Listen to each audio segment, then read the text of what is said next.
السلام علیکم، میں ہوں آپ کا دوست، آپ کا ہوسٹ صفدر علی حیدری، اور آپ میرا چینل دیکھ رہے ہیں ناقابل اشاعت۔ آگے بڑھنے سے پہلے وہی پرانی ایک روایتی سی درخواست کہ جن لوگوں نے میرا چینل سبسکرائب نہیں کیا وہ کر لیں اور گھنٹی کا بٹن بھی دبا دیں تاکہ ہر آنے والی ویڈیو کا نوٹیفیکیشن آپ تک پہنچ سکے۔ آج میں اپنی 2 کتابوں کا ذکر کروں گا، جس میں پہلی کتاب کا نام ہے شہر خواب اور دوسری مٹھی میں کائنات۔ اب تک میری 2 کتابیں آ چکی ہیں، تیسری بھی بس پہنچ ہی گئی ہے، لیکن ابھی صرف پہلی 2 کتابوں کا۔ شہر خواب میری پہلی کتاب تھی جو کہ 2020 میں منظر عام پر آئی۔ یہ میرے روزنامہ خبریں لاہور میں لکھے گئے کالموں کا مجموعہ ہے، جس میں میں نے اپنے 50 کالم اس میں شامل کیے ہیں۔ اس کے بعد مٹھی میں کائنات جنوری 2021 میں منظر عام پہ آئی، اور اس میں بھی میرے 50 افسانے شامل تھے۔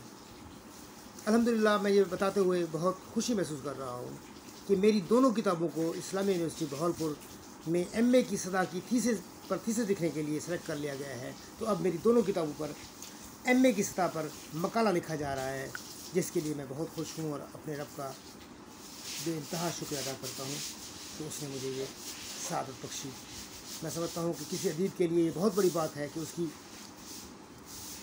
کے کام پر کوئی مقالہ لکھا جائے، MA کی سطح کا، MPhil کا یا PhD کی جائے، اور بہت سے لوگ تو اپنی زندگی میں یہ منظر دیکھ ہی نہیں پاتے، اور ان کی زندگی کے بعد پھر لکھا جا رہا ہوتا ہے۔ لیکن کسی ادیب کی زندگی میں یہ مقام آ جائے تو اس سے بڑی بات کیا ہو سکتی ہے، اور پھر اس ادیب کے لیے جس کی کتابوں کو آئے ہوئے جمعہ 8 دن ہی ہوئے ہوں اور وہ دونوں کتابیں منتخب ہو جائیں، تو اس سے بڑی خوشی کی بات اس کے لیے کیا ہوگی۔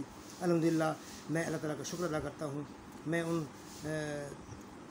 یونیورسٹی کے اساتذہ کا بھی شکریہ ادا کرتا ہوں کہ جنہوں نے اس کتاب کو منتخب کیا۔ اب میری تیسری کتاب مٹھی میں کائنات اور شہر خواب کے بعد جو تیسری کتاب میری آئی ہے وہ ہے بچوں کی کہانیاں ہیں، تقریباً 42 کہانیاں ہیں میری، جس کا نام میں نے رکھا ہے گھڑی کی ٹک ٹک۔ امید کرتا ہوں کہ یہ کتاب بھی آپ کے اعلیٰ ذوق پر پوری اترے گی۔ کتاب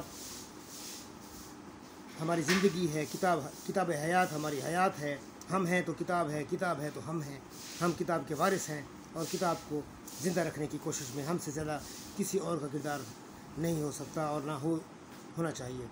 تو ہمیں کتاب کو خرید کے پڑھنے پہ فروغ دینا چاہیے۔ انشاءاللہ تیسری کتاب جو کہ گھڑی کی ٹک ٹک ہے، اس پر ریویو دینے کے لیے پھر کبھی حاضر ہوں گا۔ تب تک کے لیے اللہ حافظ۔ اپنا اور اپنے دوستوں کا خیال رکھیے۔